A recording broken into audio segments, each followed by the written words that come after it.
नमो रिहन्तानं नमो सिद्धानं नमो आयर्यानं नमो वज्झायानं नमो लोये सब्बसाहूनं एषो पञ्चनमुक्कारो सब्बपापप्पणासनो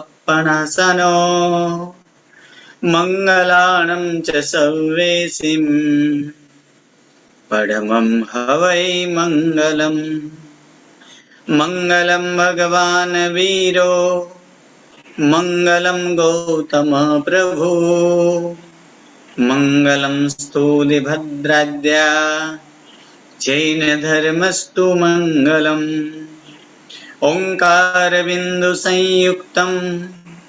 नित्यं ध्यायन्ति योगिनः कामदं मोक्षदं चैव ओङ्काराय नमो नमः।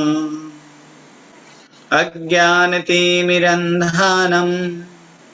ज्ञानाञ्जनशलाकया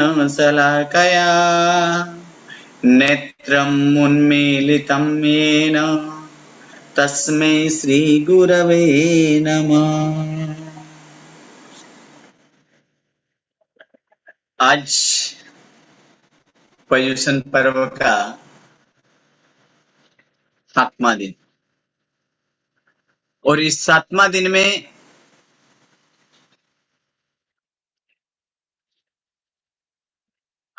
अब तक 6 दिन तक, छठा दिन में हम लोग देखे कि 24वां तीर्थंकर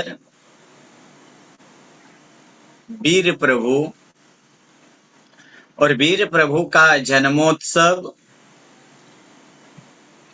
विवाह उत्सव आगे बढ़कर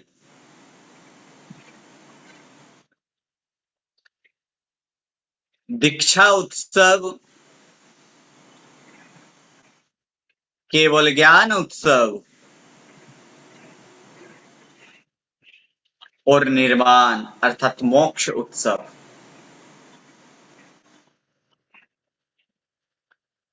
इस प्रकार के वीर प्रभु के संपूर्ण जीवन चरित्र यहाँ पे देखा गया। कल्प सूत्र वांचन से पहले या तो कल्प सूत्र के वांचन के दिन, उस दिन बताया गया था कि कल्प सूत्र का वांचन किस प्रकार से होता है, कि कल्प सूत्र का वांचन पश्चानुपूर्वी से होता है, अर्थात प्रथम 24वें तीर्थंकर और 24वें तीर्थंकर के बाद 23वें तीर्थंकर, 23वें के बाद 22वें तीर्थंकर, उसके बाद अंतरा, फिर प्रथम तीर्थंकर, उसके बाद फिर से आता है कि पाठ परंपरा। इस प्रकार से एक इस कल्प सूत्र का वांचन होता है। अतः 24वें तीर्थंकर का जीवन चरित्र देखने के बाद आता है अब 23वां तीर्थंकर अर्थात पार्श्वनाथ प्रभु। कमठे धर्मेन्द्रे च शोचितं कर्म कुर्वती प्रभुस्तुल्य मनः वृत्ति पार्श्वनाथ श्रीस्तु।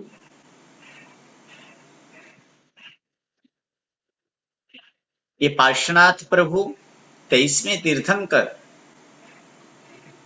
वाराणसी नगरी में पिता अश्वसेन और माता बामा देवी के कुक्षी में ऐसे पार्श्व प्रभु के पांचों पांच कल्याण यानी कल्याणक विशाखा नक्षत्र में होता है। इस विशाखा नक्षत्र के योग में पांचों पांच कल्याणक वहां पे हैं। तो जहां ऐसे पार्श्व प्रभु पिता अश्वसेन और बामा देवी माता के पुत्र उनके नंदन ऐसे 24 से 24 तीर्थंकर 14 सपनों देखते हैं। वीर प्रभु के माता ने प्रथम सपनों में सिंह देखे थे। आदिनाथ भगवान के माता ने प्रथम सपनों में बैल देखे थे, अर्थात वृषभ देखे थे। बाकी रहे 22 तीर्थंकर के जो माता है, उन 22 तीर्थंकर के माता ने प्रथम सपनों में गजबर आदि देखते। तो यहाँ भी 23 तीर्थंकर, 23वां तीर्थंकर के माता ने 24 ऐसे 14 सपनों तो देखते हैं। 14 सपना देखने के बाद एक बार अश्वसेन और बामा देवी शाम के समय के बैठे हुए, अंधेरा है चारों तरफ, और उस समय एक काला नाग, ऐसे काला नाग पास से जाते हुए देखे। और संस्कृत में पास को पार्श्व कहा जाता है। अतः माता और पिता ने दोनों ने निर्णय कर लिया कि संतान का नाम, पुत्र का नाम पार्श्व कुमार ही रखना है। और प्रभु गर्भ में 9 महीना और 7.5 दिन तक रहे। और उसके बाद पार्श्व प्रभु का जन्म पौष बधी दशम के दिन, ये पौष बधी दशम के दिन प्रभु का जन्म होता है। और जन्म होने के बाद जैसे 24वें तीर्थंकर के देखें कि 24वें तीर्थंकर के जन्म महोत्सव मनाने के लिए इंद्र महाराजा आते हैं और मेरु पर्वत पे ले जाते हैं, उसी प्रकार सभी तीर्थंकर के लिए उन्हीं विधि है। जन्म महोत्सव किया जाता है मेरु पर्वत पे। फिर देवों द्वारा मेरु पर्वत से जन्म महोत्सव करने के बाद वहां भी देवों का मन भरता नहीं है, इसलिए वहां से आगे बढ़कर नंदीसर द्वीप में जाकर अट्ठाई महोत्सव करते हैं। जैसे 24वें तीर्थंकर के थे, उसी प्रकार 23वें तीर्थंकर के भी जन्म महोत्सव आदि क्रिया, और जन्म महोत्सव आदि क्रिया होने के बाद एक बार एक घटना है कि धीरे धीरे काल प्रसार होते जाते हैं। और काल प्रसार होने के बाद साथ में प्रभु बढ़ते चले। प्रभु युवा अवस्था को प्राप्त किए। और उसी युवा अवस्था में पार्श्व प्रभु अब राज्यसभा में भी, पार्श्व कुमार राज्यसभा में भी जाने लगे थे। एक बार की बात है कि राजा प्रसेनजित, जो कुस्थल के राजा थे प्रसेनजित, उसके नगरी में कोई अन्य राजा आक्रमण करते हैं। और उसी समय उसी आक्रमण के बचने के लिए राजा प्रसेनजित वाराणसी के राजा ऐसे अश्वसेन को विनंती करते हैं कि आप मेरे तरफ से युद्ध करें, या तो युद्ध में मुझे सहाय करें।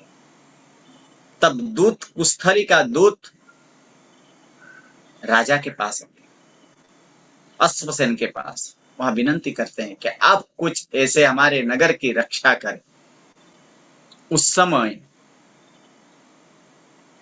राजा तैयार हो गए थे जाने के लिए, युद्ध के लिए, लेकिन पार्श्व कुमार कहे कि आप बहुत युद्ध किए, अब बहुत गए, अब मुझे चांस दे, मुझे मौका दे। विनंती को स्वीकारा गया कि जाओ, ठीक है।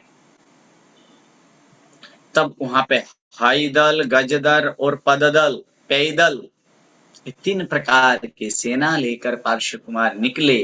लेकिन पार्श्व कुमार के रथ इंद्र द्वारा बनाया गया था, जो कि आकाश मार्ग से गए। अब वहां पे जाकर जैसे ही पार्श्व कुमार धनुष के प्रत्यंचा चढ़ाए, और प्रत्यंचा चढ़ाने के बाद उस प्रत्यंचा के रनकार से शत्रु जो है वो शत्रु पक्ष भाग जाते हैं। युद्ध करने की कोई आवश्यकता नहीं, सिर्फ प्रत्यंचा की रनकार से शत्रु भाग गए। और उस समय राजा प्रसेनजित पार्श्व कुमार से विनती करते हैं, आभार व्यक्त करते हैं, और आभार व्यक्त करते हुए कहते हैं कि मेरी पुत्री जो प्रभावती है, इस प्रभावती को आप स्वीकार करें। अर्थात प्रभावती के साथ विवाह, पार्श्व कुमार का विवाह प्रभावती के साथ। समय प्रसार होते जा रहे हैं। एक घटना और है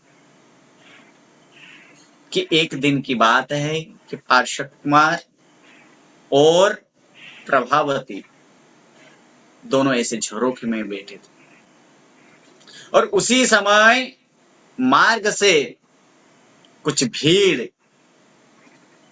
नगर के बाहर ओर जाने के लिए ऐसे आदमियों के समुदाय, जनता उस तरफ जा रहे थे। तब पार्श्व कुमार पूछे सैनिक से, ये लोग कहाँ जा रहे हैं? सैनिक बताएं कि ये लोग कि जंगल में कमठ नामक एक तपस्वी आए हैं, जो पंचाग्नि तपस्या करते हैं, पंचाग्नि की तप करते हैं, पंचाग्नि से ऐसे तपस्या, पंचाग्नि तप देखने के लिए सब के सब जा रहे हैं। अच्छा ऐसा है तो चलो मैं भी देखूं कि कैसा पंचाग्नि तप होता है। उस पंचाग्नि तप के लिए, पंचाग्नि तप दर्शन करने के लिए गए, लेकिन वहां जाकर देखते हैं अरे रे रे रे, ये क्या, धर्म के नाम पर अधर्म।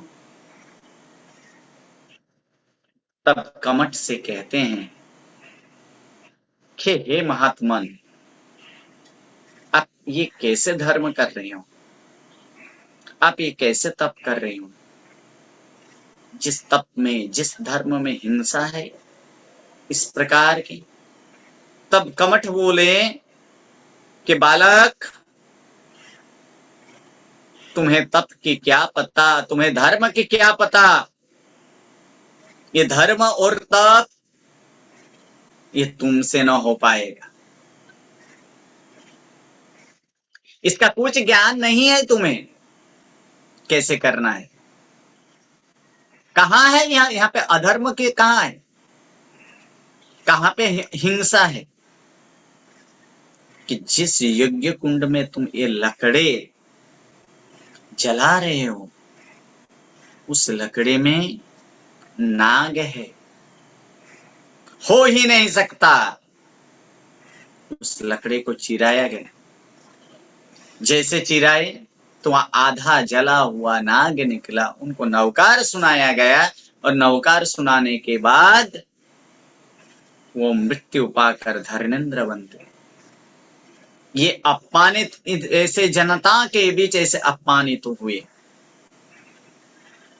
और ऐसे अनेक प्रकार के तपस्या के, यानी तापस धर्म के ऐसे तप क्रिया आदि करते हुए वो कमठ का जीव मरकर एक बैंतर बनता है, जिनका नाम होता है मेघमाली।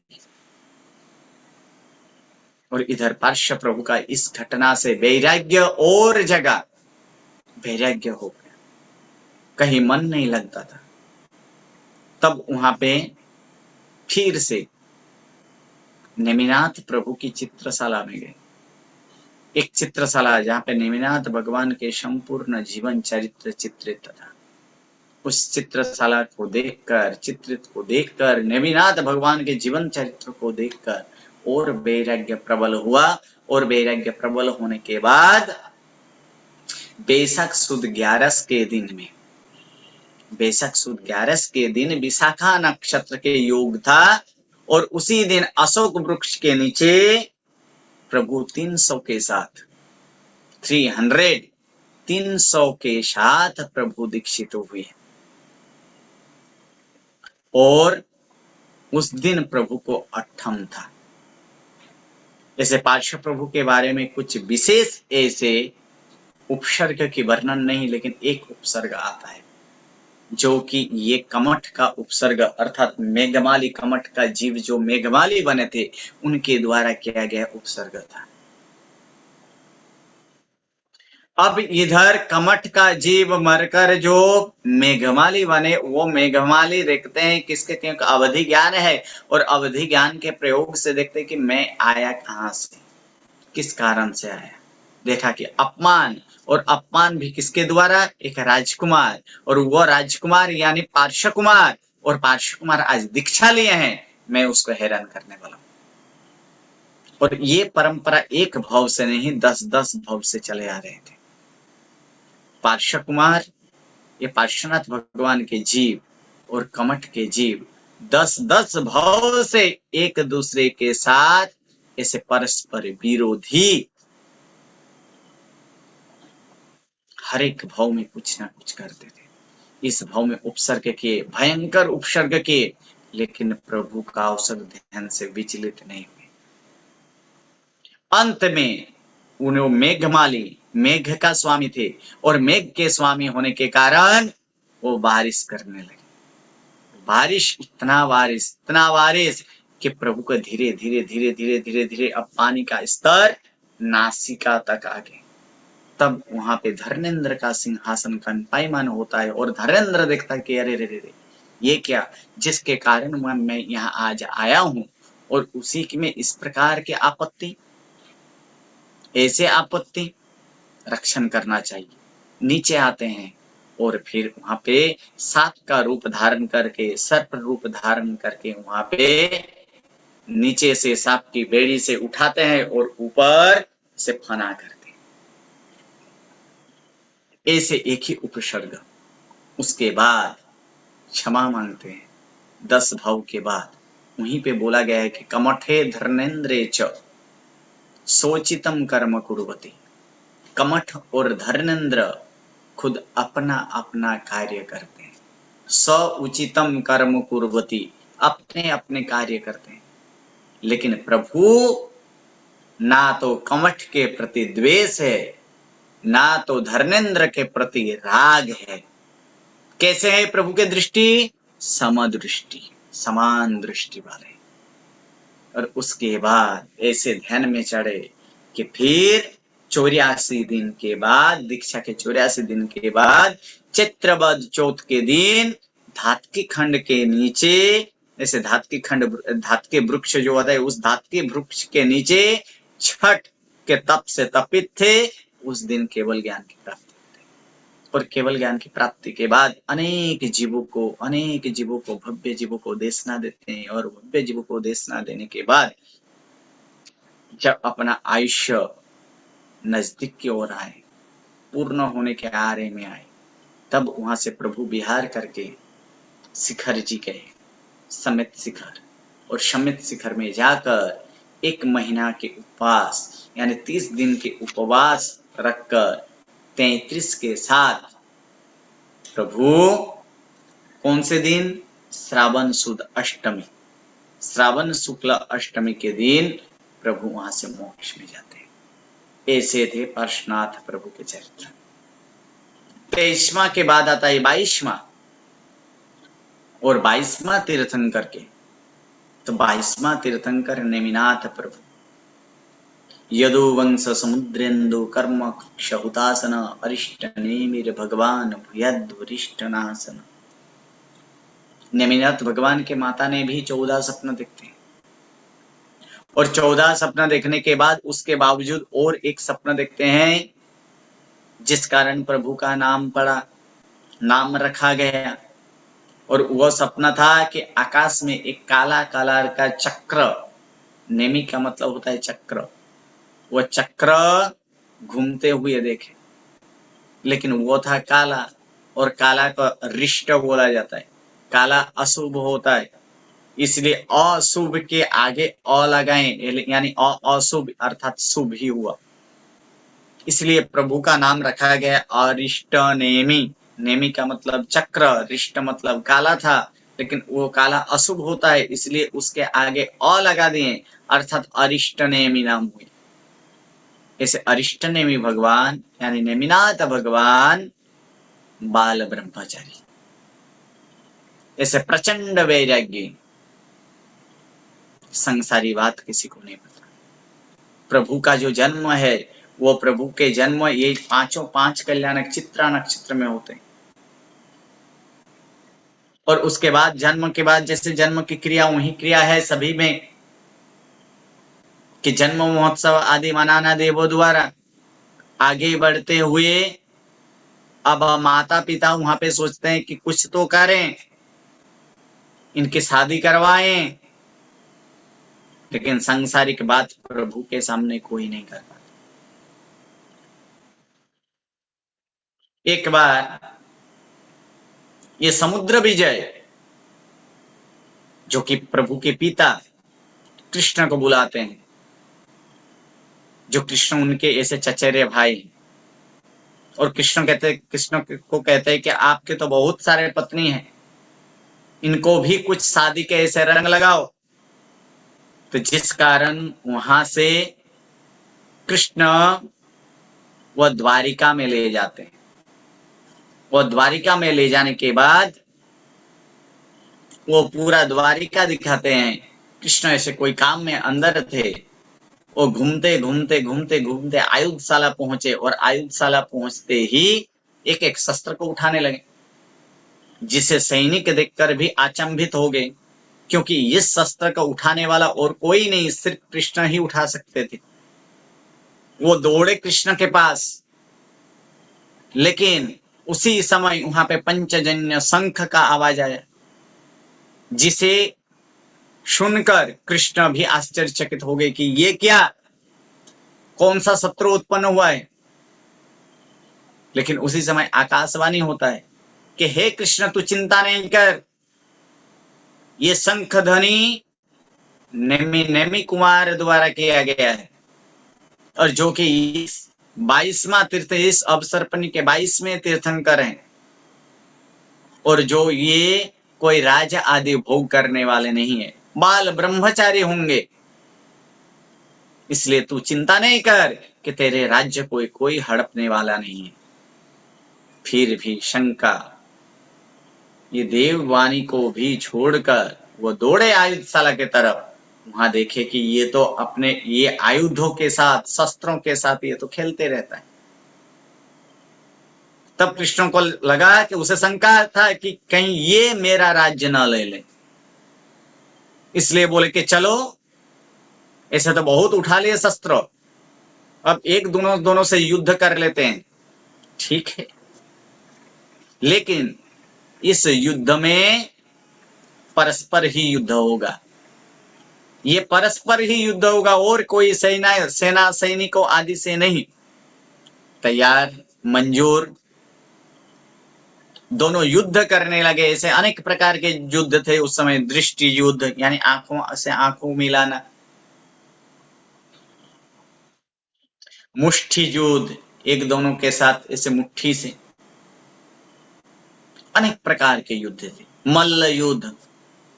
सभी युद्ध में कृष्ण हारते गए।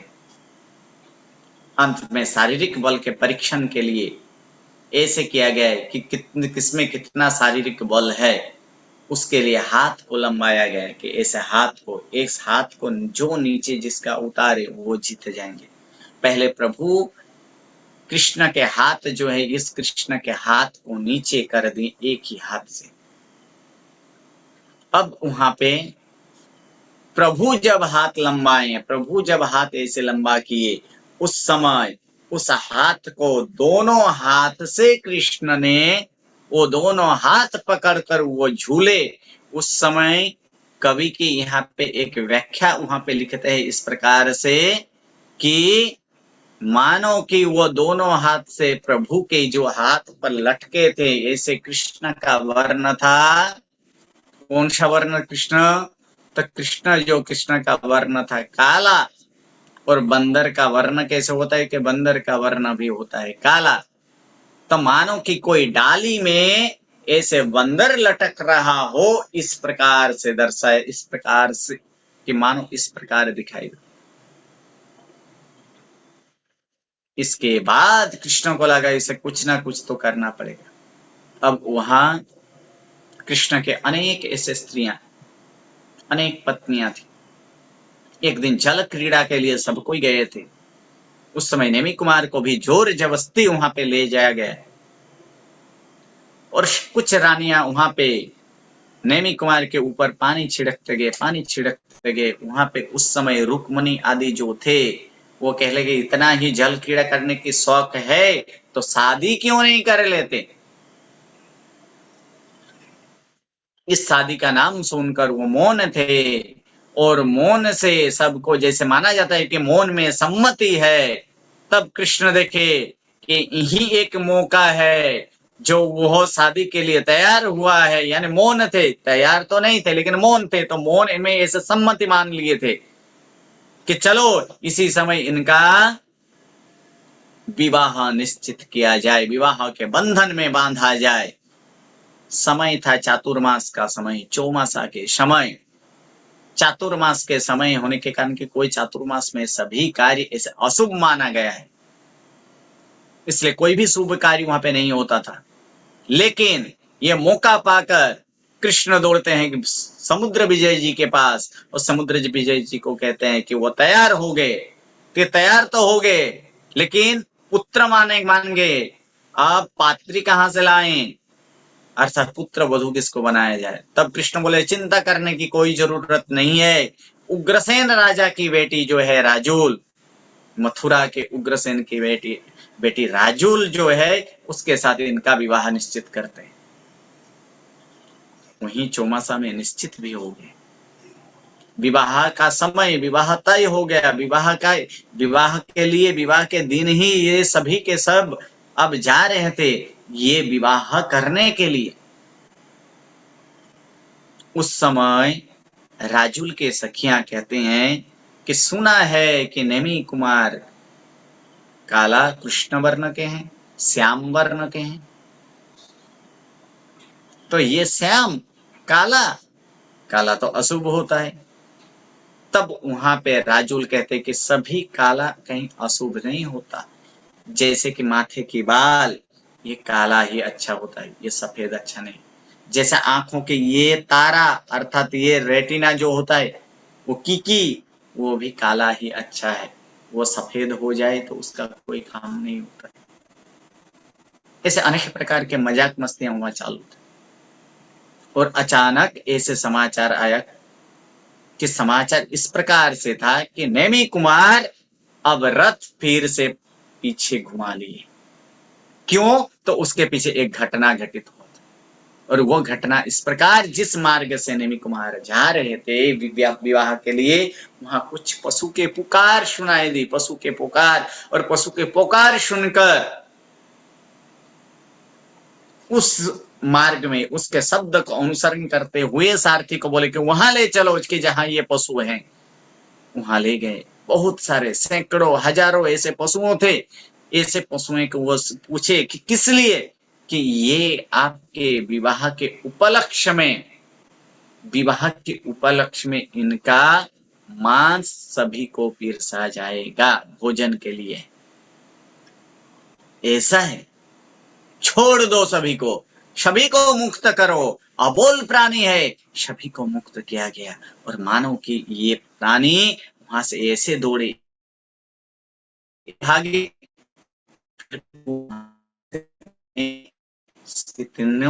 कितनों ने भी उसे समझाने की कोशिश की लेकिन प्रभु समझे नहीं। ऐसे पाप के लिए फिर चले गिरनार के ऊपर दीक्षा लेते हैं और रेवतक गिरी में वहां पे दीक्षा आदि लेकर अशोक वृक्ष के नीचे सावन सुद छठ के दिन छठ के तप से तपित और 1000 के साथ दीक्षा लेते हैं, 1000 के साथ प्रभु दीक्षा लेते हैं। और उसके बाद आसोवद अमास के दिन प्रभु को केवल ज्ञान होता है। कहाँ पे? रेवतक गिरी अर्थात गिरनार पे। और वहां एक घटना और एक घटित हुआ था कि जैसे ही राजुल को ये पता चला कि नेमि कुमार पीछे चल, यानी रथ पीछे ले लिए, अब विवाह नहीं करने वाले हैं, मूर्छित हुए, मूर्छा टूटे। माता पिता ने विनती की कि कोई बात नहीं है, नेमि कुमार नहीं तो कोई और के साथ विवाह कराते हैं। तब कहते कि नहीं, आर्य नारी, संस्कारी नारी, भारतीय नारी, जिसे एक बार मन से भी पति का पति मान ले, पति वरण कर ले, उनके लिए दूसरा और कोई जो हो पति, वो परपति होते हैं। अर्थात अब कोई और नहीं, पति जिस मार्ग में गए हैं उसी मार्ग में मुझे भी जाना है। उसके बाद जब केवल ज्ञान की प्राप्ति हुई, केवल ज्ञान प्रकट हुए, तब सब कोई कृष्ण, नेमी कुमार के बड़े भाई रथ नेमी, जैसे राजूल आदि सब कोई देशना में गए। देशना के अंत में कृष्ण पूछते हैं, ऐसे क्या स्नेह है, क्या स्नेह का संबंध है राजूल के साथ? तब वहां कहते कि एक भव से नहीं, 9 भव का संबंध, 9 भव का स्नेह संबंध हम दोनों के बीच में। वहां 9 भव वहां से सुनाते हैं। और उसके बाद और एक घटना वहां से घटित होता है कि रहने में एक गुफा में ध्यान में थे। उस समय चातुर्मास का समय था और उस चातुर्मास के समय में बारिश का समय था। राजुल जो है वो राजुल अपना वस्त्र जो ये भीन चुका था, उस वस्त्र को सही करने के लिए गुफा में प्रवेशती है। लेकिन उसका वहां पता नहीं राजुल को कि यहाँ पे पहले से रहने में है, पहले रहने में ऐसे ध्यान में मग्न थे। लेकिन स्त्री की आवाज और उनके साथ में ये जो वस्त्र का ठीक करना, इनका दृष्टि भंग होता है और ध्यान भंग होकर राजुल के ऊपर दृष्टि पड़ते हैं और उन्हीं उनका कामजर उत्पन्न होता है कि काम भोगने की इच्छा होते हैं। रहने में ये राजुल को कहते हैं कि चलिए, ये समय हम लोग का ये दीक्षा का समय नहीं है, संयम लेने का ये सही समय नहीं है। इससे पहले हम काम भोगते हैं, उसके बाद जब समय होगा तब हम दीक्षा आदि ग्रहण करेंगे। तब राजुल उसको ठिकाने पे लाती है, वहां पे उदाहरण देकर कि आप कौन हो। आप कभी कुत्ते को देखे हो? क्या करता है कुत्ता? वॉमिट किया गया वस्तु कुत्ता भी नहीं खाते। आप सांप को कभी देखे हो? नाग को? जिस नाग ने एक बार डस लिया, फिर उस नाग ने उस आदमी को फिर से नहीं डसता। उसी प्रकार मैं एक तुच्छ ऐसे वॉमिट किया हुआ वस्तु है, और उस वॉमिट को आप चाटने के लिए तैयार हो, उस वॉमिट को आप प्राप्त करने के लिए तैयार हो। समझ गए? भूल अपने अंदर ये समझ में आ गई कि मुझे भूल हुआ है, फिर प्रभु के पास जाते हैं और प्रभु से प्रायश्चित लेते हैं। उसके बाद उत्तम जीवन जीकर ये आत्मा की उत्तम गति तरफ ले जाते हैं। इस प्रकार आषाढ़ सुद 8 के दिन ऐसे अनेक जीवों, भव्य जीवों को देशना देने के बाद आषाढ़ सुद 8 के दिन नेमी प्रभु निर्वाण पाते। ये थे 22वां तीर्थंकर के जीवन चरित्र। अब उसके बाद आता है कि नेमी नमीनाथ से लेकर अजितनाथ भगवान तक बीच में कब कब ये ग्रंथ वाचना कब हुए है, उसके बाद अजितनाथ भगवान के कब ये वाचना कब चालू हुए, उसके अंतरा, और उसके बाद तुरंत आता है आदिनाथ भगवान के चरित्र। ये आदिनाथ भगवान, नाम आदिनाथ नहीं था, आदिनाथ तो वो बाद में हुआ, नाम थे कि वृषभ कुमार। ये ऋषभ ही आगे चलकर आदिनाथ हुए, क्योंकि उस समय कोई धर्म की परंपरा नहीं थी। उस समय धर्म की कोई परंपरा नहीं थी, धर्म वहां पे था ही नहीं। और धर्म न होने के कारण उस समय युगलिक क्षेत्र था, युगलिक काल था, युगल में जन्मते थे। वहां कोई राजा, मिनिस्टर आदि किसी को कोई जरूरत नहीं पड़ती थी, कारण उस समय व्यवस्था के लिए कोई सभी स्वयं शिस्त थे। और जिस कारण वहां कोई किसी का जरूर नहीं पड़ा। लेकिन अवसरपनी, ये काल अवसरपनी है। धीरे धीरे धीरे धीरे धीरे धीरे धीरे ये काल के अवसरपनी काल होने के कारण कुछ कुछ को जरूर होने लगा। इसको संभालने के लिए मुखिया की तरह, पहले मुखिया जैसे, जिसे कुलकर के नाम से जाना जाता है, इस कुल 9 कुलकर हुए, उनमें से 9वां कुलकर ये नाभि कुलकर थे। और इसी नाभि कुलकर और मरुदेवा माता, जो उनके पत्नी मरुदेवा माता और उनके गर्भ में इस अवसरपनी के प्रथम तीर्थंकर के जीव आते हैं, चवन में गर्भ में आते हैं, तब वहां पे 14 स्वप्न तो देखते हैं। लेकिन आदिनाथ भगवान के माता ने प्रथम स्वप्न में बेल देखते हैं। बेल को ही वृषभ बोला जाता है और वृषभ ही ऋषभ है। तब ये सोच ले कि प्रभु का नाम ऋषभ कुमार रखना है। ये ऋषभ कुमार वहां पे नाम रखा गया। अब इस अवसरपनी में प्रथम ऐसे तीर्थंकर, आगे जाकर इंद्र सोचते थे कि क्या करना है, क्योंकि यहीं से अब वंश की परंपरा चालू करना है। अब कुछ दिन बाद प्रभु धीरे धीरे धीरे धीरे जब बड़े होते थे, तब ऐसे सोचे कि यहाँ पे कुछ एक वंश की उत्पत्ति, यहीं से वंश की परंपरा चालू करते हैं। उस समय किस प्रकार, किस से कैसे वंश का नाम रखूं, ये सोचकर इंद्र वहां पे एक गन्ने, अर्थात जिसे संस्कृत में इक्षु बोला जाता है, यानी श्रेणी, एक गन्ना जो है वो गन्ना लेकर आए। और तब ये वृषभ कुमार नाभि कुलकर के गोद में थे। अब इंद्र वहां पे आकर, सभा में आकर ऐसे गन्ने दिखाते हैं, और गन्ने दिखाने के बाद मानो कि उस गन्ना को लेने के लिए दौड़े, उस गन्ना को लेने के लिए दौड़े, इक्षु को लेने के लिए दौड़े।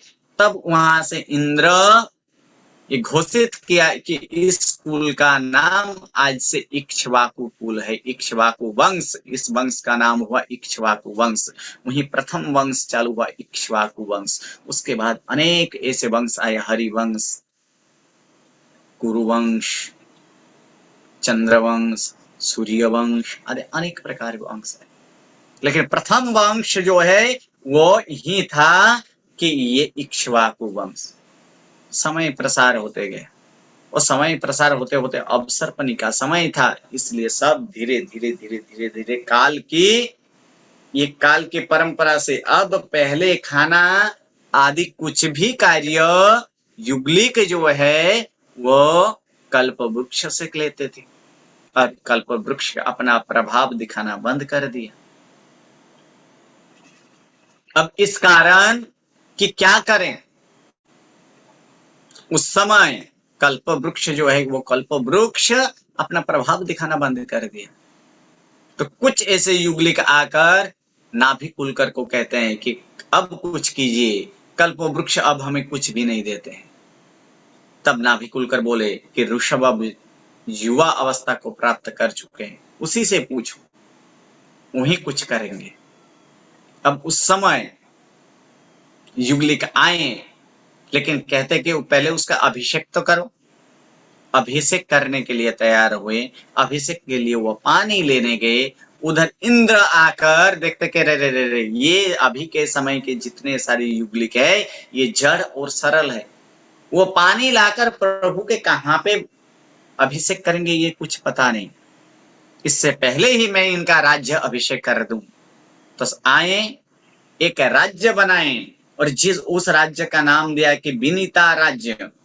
और उस विनीता राज्य के राजधानी अयोध्या, और उस अयोध्या में प्रभु अर्थात इंद्र ने आकर प्रभु की राज्याभिषेक किए, यानी आदिमम पृथ्वीनाथ, यानी प्रथम राजा बने आदिनाथ प्रभु ऋषभ। ये ऋषभ कुमार प्रथम राजा हुए, अलंकार आदि से सुसज्जित थे। युगलिक आए, युगलिक आकर देखते हैं कि अभी ये अभिषेक कहाँ करो, मस्तक पे नहीं, कारण के मस्तक से में तो मुकुट है, शरीर पे अलंकार आभूषण है, कहीं जगह नहीं मिला, सिर्फ अंगूठा खाली था और अंगूठा में अभिषेक किया। उसके बाद एक एक करके कि क्या हुआ। उसके बाद उससे पहले और एक चीज हुई थी कि एक युगलिक जो है, पहले युगलिक यानी युगल ट्विंस भाई बहन के स्वरूप में जन्मते थे, नर मादा। लेकिन एक बार की बात ये ऐसे है कि उनमें जो नर है किसी कारणवश से उनका मृत्यु हो जाता है और मादा अकेले रह जाते हैं, तो युगलिक को पकड़ के लेकर नाभिकुलकर के पास लाए थे और नाभिकुलकर उसको रख लिए थे और फिर ऋषभ के साथ उनके शादी करवाए थे। तो शादी में तो शादी कौन करवाए, तो इंद्र आए थे शादी के विधान के लिए और वहां पे शादी विवाह करवाए थे इंद्र ने। और उसके बाद संसारिक जीवन में ऐसे प्रभु को अनेक ऐसे 100 पुत्र की प्राप्ति और 2 पुत्री। अब ये घटना ये देखकर कि अब सिखाएं कैसे क्या करना है, तब कहते हैं कि फल आदि का भक्षण करो। अब युगले कैसे जड़ थे, सरल थे, वो गए बेल जैसे, जो बेल होता है बेल और बीली पत्र का जो ये फल होता है बेल, वो बेल लेकर वो खाने लगे, जिससे उसका पेट में शूल उत्पन्न होने लगा। अब आए थे इससे तो शूल उत्पन्न हो रहा है कि इसे कच्चा नहीं खाना है, इसे पका कर खाना है। कैसे पकाए कि अग्नि को प्रगटा कर उसे पका कर खाना चाहिए। अग्नि प्रगटाए और अग्नि प्रगटाने के बाद धन्य आदि कुछ भी उसमें डालते थे, लेकिन वो तो राख हो जाता था। फिर युगलिक आए वहां पे आदिनाथ भगवान के पास और कहते कि ये तो पूरा के पूरा अग्नि ही खा जाते हैं, हमें तो कुछ मिलता ही नहीं। अब उसके बाद आए और फिर प्रभु ने पुरुषों की 72 कला, 72 कला और स्त्रियों के लिए 64 कला, जो भरत बाहुबली आदि को ऐसे 72 कला सिखाए गए और ब्राह्मी सुंदरी आदि को वहां पे 64 कला सिखाते हैं। इसके बाद प्रभु का आयुष्य 84 लाख वर्ष पूर्व था, यानी 84 लाख पूर्व का था। इनमें से 83 लाख पूर्व तक प्रभु संसार में रहे और फिर उसके बाद प्रभु ये दीक्षित होते हैं। और कितने के साथ, तो प्रभु उससे पहले 100 पुत्र को 100 राज्य अलग अलग देते, अंग भंग कलिंग आदि कुरु आदि ऐसे 100 राज्य दिए थे, सभी को अलग अलग बांट दिए थे। और प्रभु उसके बाद चैत्रवद अष्टमी के दिन सिद्धार्थ वन में अशोक वृक्ष के नीचे छठ के तप से तपित उत्तरा आषाढ़ नक्षत्र के योग के साथ प्रभु 4000 के साथ दीक्षित हुए। 4000 के साथ प्रभु दीक्षित हुए। फिर से याद कर लेते, वीर प्रभु अकेले, पार्श्व प्रभु 300 के साथ, नेमी कुमार 1000 के साथ और आदिनाथ प्रभु 4000 के साथ दीक्षित होते हैं। ये 4000 के साथ दीक्षा लेते हैं और उसके बाद दीक्षा के बाद धीरे धीरे, क्योंकि उस समय अवसर्पणी और अवसर्पणी के समय में प्रथम तीर्थंकर थे, जो कि किसी को भी साधु आचार क्या है वो कुछ पता नहीं थे। ऐसे उपास होते गए कितना 400 दिन। और इस 400 दिन में बाकी सारे जो थे वो बाकी सारे धीरे धीरे निकलते गए। अब ऐसे 400 दिन के उपास में ऐसे प्रभु को कोई ना कोई हाथी देते हैं, कोई घोड़ा देते हैं, कोई स्त्री देते हैं, कोई पुत्र देते हैं आदि, कोई ऐसे अनेक प्रकार के अलंकार आदि देते हैं, जो कि प्रभु को वो कुछ भी जरूर नहीं। वहां चाहिए था तो प्रभु को निर्दोष गोचरी, लेकिन निर्दोष गोचरी कैसे प्रदान किए जाए ये तो प्रभु ने सिखाई नहीं थी। ऐसे घूमते 400 दिन का उपवास रखाना पड़ा। 400 दिन का उपवास हुआ। क्यों? क्योंकि इससे पहले प्रभु के पूर्व भाव के कर्म जो बेल के मुख बांध दिए थे क्षण भर के लिए, और क्षण भर के लिए मुख बांधे थे, और उसी कर्म का कारण आज 400 दिन प्रभु को आहार नहीं मिले।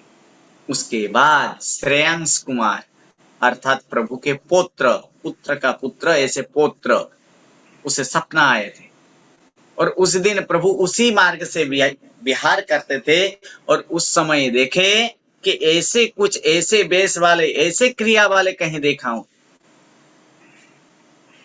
उस समय देखे कि अरे रे रे रे रे, उसके जाते स्मरण ज्ञान होते हुए देखे रे रे ये तो साधु आचार है।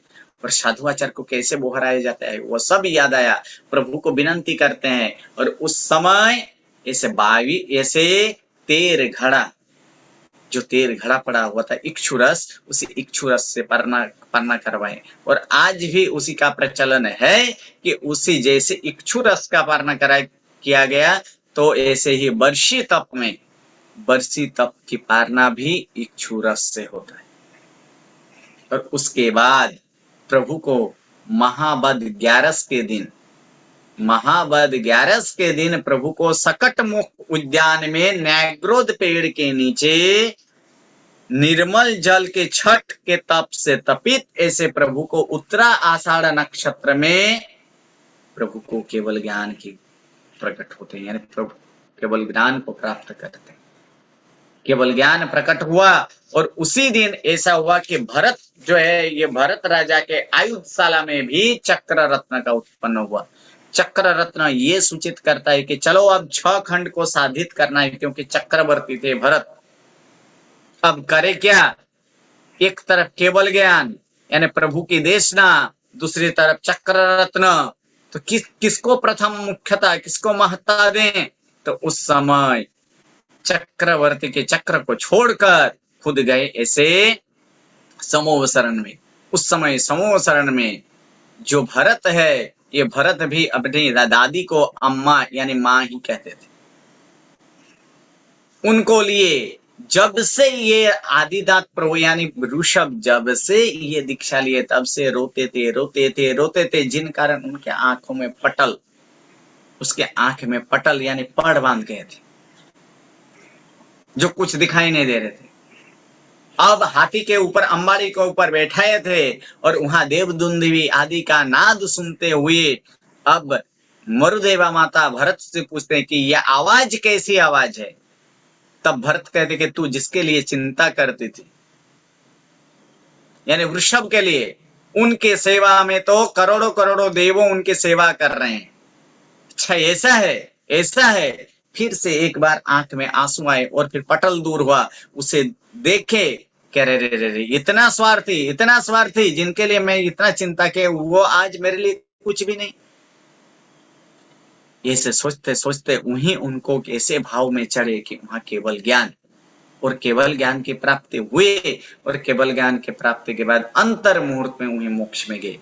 प्रथम केवली आदिनाथ प्रभु, लेकिन प्रथम मोक्षगामी कोई है इस अवसर पर के, तो वो है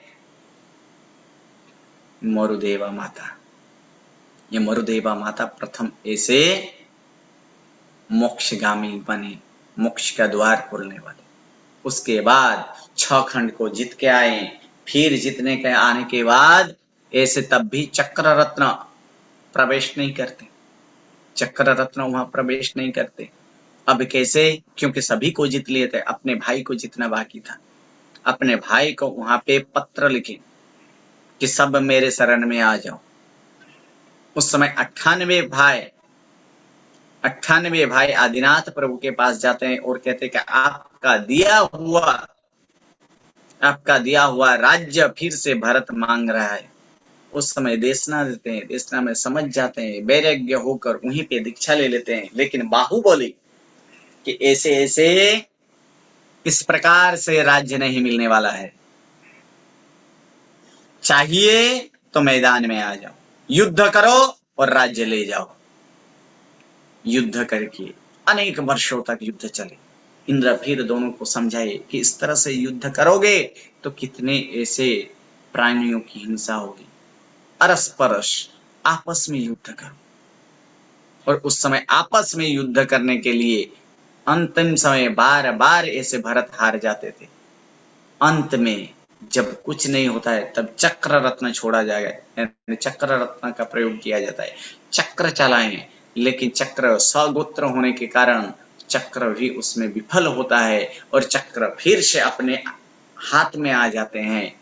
तब देखे कि अरे रे रे, मेरे बड़े भाई मेरे पे ऐसे चक्र, इनको भी मैं छोड़ूंगा नहीं। उठाए मुट्ठी, लेकिन बाहुबली के पास में बाहुबल, खूब बाहुबल थे, जिस कारण उनका हाथ से किसी के को किसी भी प्रकार से अगर भरत के ऐसे शरीर में पड़ते तो भरत चकनाचूर हो जाता, इतना शक्ति था। अब बाहुबली सोचता है कि नहीं नहीं नहीं, ये तो मेरा बड़ा भाई है, पिता तुल्य है, इसके ऊपर प्रहार करना सही नहीं। लेकिन वीर का बढ़ाया हुआ कदम, आगे बढ़ाया हुआ कदम कभी पीछे नहीं हटता, वहीं पे वो लोच कर लेते हैं। लोच करने के बाद वहीं पे स्थिर रह जाते, वहीं पे दीक्षा।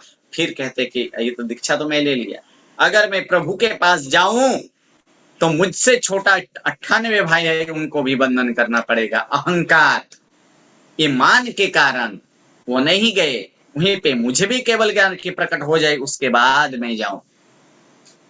लेकिन वो अहंकार के कारण वर्षों तक रहे, लेकिन केवल ज्ञान नहीं।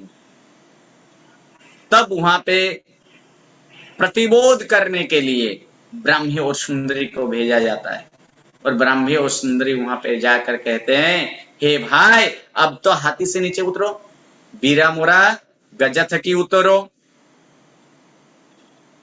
यानी अब तो हाथी से उतरो। अब सोचते कि मैं कौन सा हाथी में बैठा हूं, मैं कोई ऐसा हाथी में नहीं बैठा।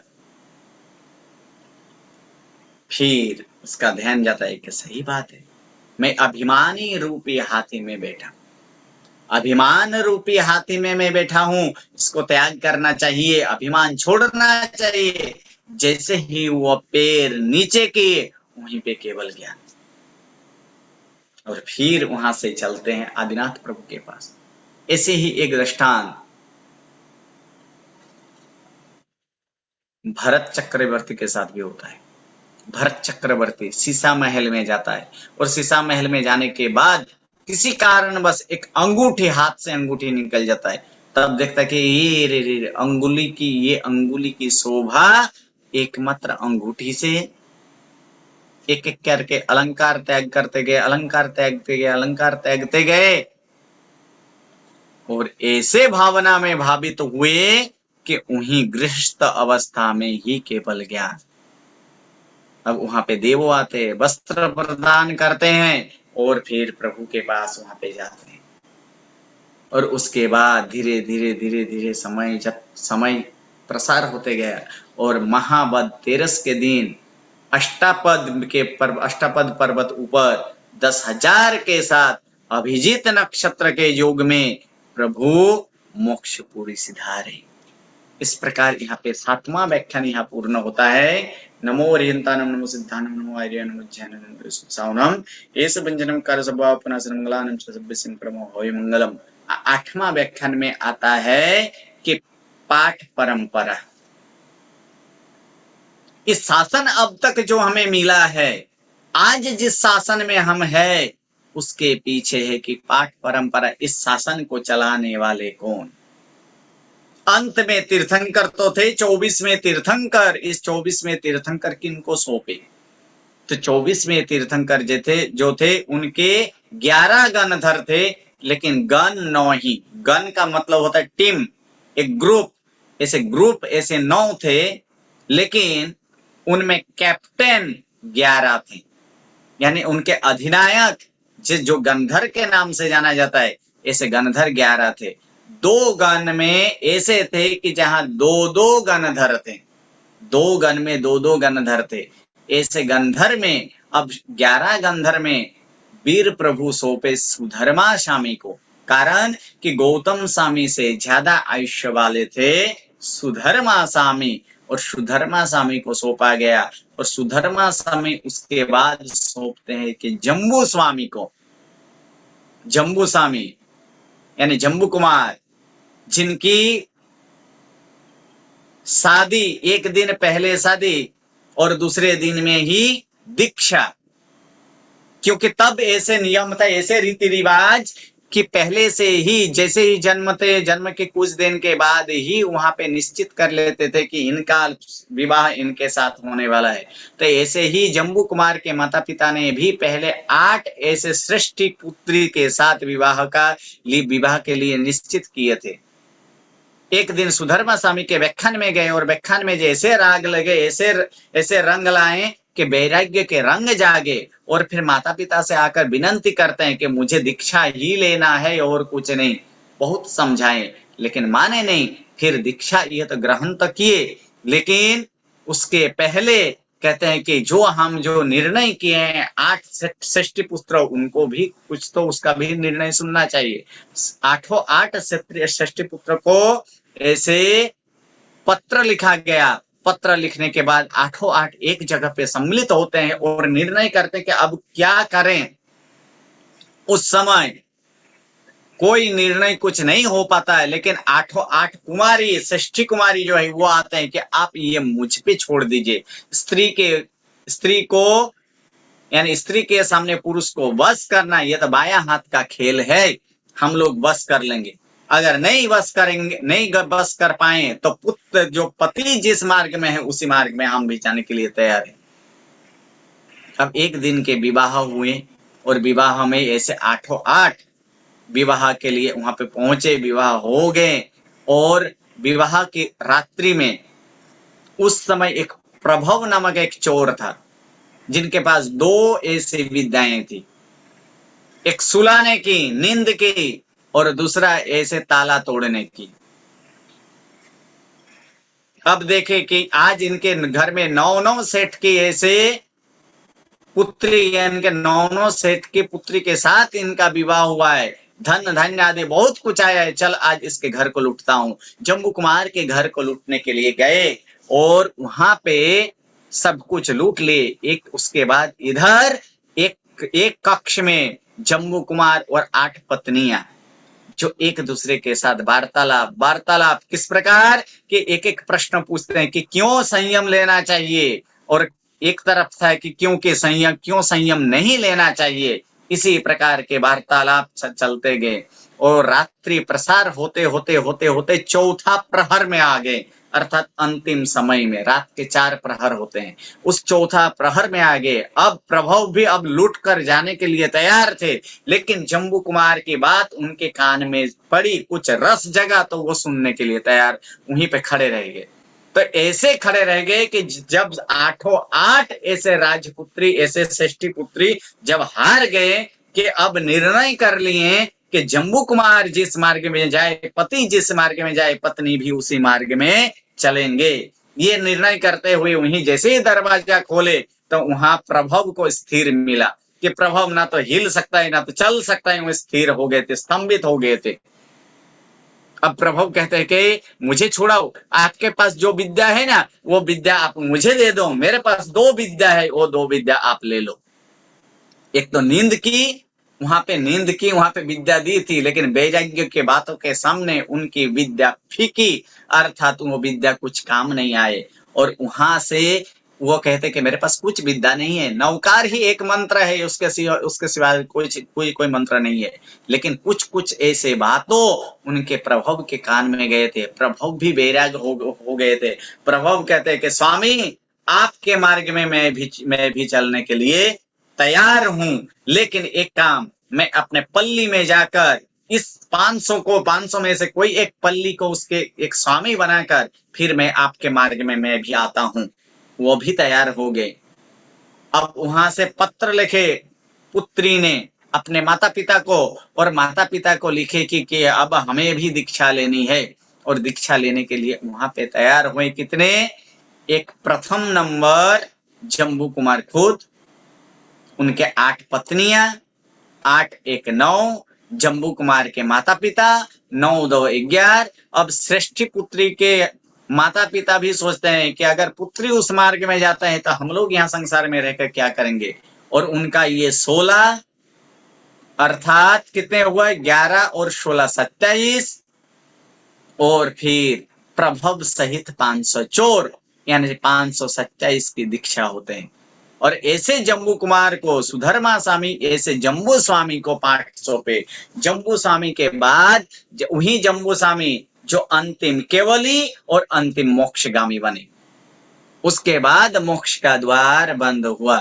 और ऐसे पाठ परंपरा चलते चलते आगे वही जम्बू स्वामी फिर किसको सौंपे, जो एक दिन का लुटारा, भयंकर लुटारा, भयंकर चोर। ये जिन शासन की कमाल है कि जिन शासन को चलाने वाला एक ऐसे चोर भी, यानी चोर के हाथ में भी ये जिन शासन के बागडोर आते हैं। ये कमाल ऐसे जिन शासन में ही मिल सकता है। और ऐसे प्रभवशामी जो चोर थे, वहीं अब प्रभवशामी उनको, ऐसे प्रभवशामी उनके पाठ परंपरा में आए। उसके बाद स्वयंभव सूरी, फिर यशोभद्र सूरी के बाद स्थूलीभद्र, यानी यशोभद्र के बाद भद्रबाहु के बाद स्थूलीभद्र। ऐसे अनेक सारे ऐसे पाठ परंपरा में आते आते आते आते अब तक जो हमारे पास आए हैं, आर्य सिंहगिरी, आर्य सुहस्ती, आर्य सिंहगिरी, वज्रस्वामी आदि से लेकर हरिभद्र सूरी जो कट्टर ब्राह्मण थे, फिर 1444 ग्रंथ रचने के बाद ये ऐसे ऐसे शासन को भेंट दिए। यशोभद्र सूरी, यशो विजयी जी, महोपाध्याय यशो विजयी जी, यहां तक कि आज पर्यूषण में जो वीर सैनिक देश विदेश में भी जो जाते हैं, उनके प्ररूपना, उनके प्रणेता अगर कोई हो तो ऐसे चंद्रशेखर महाराजा, परम पूज्य उपन्यास प्रवर श्री चंद्रशेखर महाराजा, जिनके एक पुस्तक, जिनके खुमारी, जो ऐसे अनेक शासन को ऐसे प्रसार होते होते होते होते यहां तक पहुंचाया है। कुछ ऐसे भी समय थे जब साधु साध्वियां की संख्या सिर्फ 2, 3, 4, 10, 20 यहां तक थी। आज तो कम से कम सैकड़ों हजारों साधु साध्वियां है। ये शासन ऐसे नहीं, इससे बलिदान से आए हैं, बलिदान से मिला है, अनेक बलिदान दिया गया। फिर भी आज जैसे भी शासन है, आज इस शासन को हमें प्राप्त हुआ है। और इस शासन को और आगे ले जाने के लिए हमें थोड़ा सा इस शासन में घी पूरने की, ये शासन रूपी दीपक को जोत और जले, उसके लिए घी पूरने का काम हम करना है। और ये शासन आज ही ये नहीं, ये शासन 5वां आरा के अंत तक चलने वाले हैं। और 5वां आरा के अंत में दुप्पसूरी नामक एक साधु, फल्गुश्री नामक एक साध्वी, नागिल नामक श्रावक और सत्यश्री नामक श्राविका होंगे। और उसके बाद 5वां आरा के अंत के अंतिम में मध्य रात्रि में ये 5वां, जब छठा आ रहेंगे तब इस शासन का विच्छेद होगा। लेकिन आज जो शासन मिला है बहुत कष्ट से कोई ना कोई ऐसे बलिदान देकर यहाँ तक आया है। और ऐसे पाठ परंपरा आगे बढ़ते ही चलेंगे। लेकिन आज हमें जो शासन मिला है उस शासन के प्रति वफादार, उस शासन पति यानी शासन की जो आज्ञा है उसको शिरोधार्य करना है, तब भी ये शासन सही रूप से आगे बढ़ते जाएंगे। इस प्रकार के ये संक्षेप में ये पाठ परंपरा का ये वर्णन नहीं करते हैं क्योंकि समय हो चुका है। अब कल सिर्फ 8 दिन का मिला जुला, ऐसे तो ढालिया का वांचन होता है, लेकिन 8 दिन का मिला जुला एक साथ संपूर्ण व्याख्यान शॉर्ट में जो ऐसे सुन नहीं पाए उनके लिए कल पूरा 8 दिन का एक मिक्स, जिसे उसे भी थोड़ा बहुत लाभ मिले, जो कल हम लोग देखेंगे। हाँ जी, कुछ ऐसे सूचना आदि कुछ हो तो आप कह सकते हैं। धन्यवाद, प्रणाम गुरुजी। आपका खूब आभार। 4 दिन आपने कल्पसूत्र और अष्टांगिका प्रवचन पे आपने वाचना दी और समस्त जैन संघ ह्यूस्टन ने, हम लोग इसको रिकॉर्ड करके भी हम संघ को भेजते और काफी लोग उसका लाभ उठाते हैं, तो आपका खूब आभार। तो कल बारसा सूत्र पे होगा या जनरल होगा कल का प्रवचन? ऐसे बारसा सूत्र के जो है, बारसा सूत्र एकमात्र साधु साध्वी ही वांचन कर सकते हैं। वो श्रावक को लिए तो उतने ऐसे तैसे ढालिया बोला जाता है, या तो फिर 8 दिन का वो मिक्स जो होता है कि 8 दिन का पूरा प्रवचन ऐसे थोड़ा ऐसे शॉर्ट में क्या क्या आया, कैसे कर्तव्य आया, तो वो 8 दिन का साथों साथ ले लेंगे। ठीक है, तो उस प्रकार से हम यहाँ पे अनाउंस करेंगे। ओके। आपके वहाँ जो बारसा सूत्र के जो चित्र है तो जो आप वहाँ पे पीपीटी या तो कुछ ऐसे बना सकते हो, तो साथ साथ में वो जैसे जैसे पीपीटी आएंगे वो ऐसे दिखाते चलिए, एक एक वर्णन करते भी जाएंगे अगर हो तो। हम हमारे पास फिजिकल बुक है, मेरे पास बारसा सूत्र का, उसमें सभी चित्र है। अभी मेरे को देखना पड़ेगा कि उसको कैसे अगर स्कैन डिजिटाइज। करके अगर शक्य हो तो आप एक बार ट्राई कीजिएगा, अगर ठीक है, हो तो ठीक है। फिर सभी को दर्शन का भी लाभ मिले। हाँ, मेरे पास सभी चित्र है, मेरे पास बुक है तो हम्म। उसमें चित्र है। ठीक है, मैं देखता हूँ अगर उसको मैं ऑनलाइन कन्वर्ट कर पाऊँ। ठीक है। ओके। ओके, जरूर जरूर जरूर। आभार आप सभी का, ये समय देने के लिए, एक मौका देने के लिए कि इस प्रकार मुझे भी आपके साथ समक्ष ऐसे कुछ रख पाऊं, इसके लिए सभी के लिए खूब खूब आभार। खूब खूब प्रणाम आभार गुरुजी, आपका। खूब खूब प्रणाम। आभार। प्रणाम। प्रणाम आपका अलग गुरुजी, से बहुत मैं अच्छा रहा है। मिच्छामि दुक्कडम। प्रणाम। हाँ जी, साता प्रणाम। में रहना गुरुजी। प्रणाम।